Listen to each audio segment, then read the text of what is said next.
Nagsimula ang lahat sa eskwela, nagsama-samang 12 sa kalokohan at sa tuksuhan, hindi maawat sa isa't isa. Madalas ang standby sa cafeteria, isang barkada na kay saya. Laging may hawak-hawak na gitara, konting udyok lamang kakanta na. Kay simple lamang ng buhay nun, walang mabibigat na suliranin.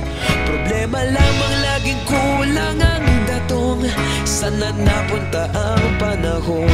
Sana nga ba? Sana nga ba? Sana napunta ang panahon? Sana nga ba?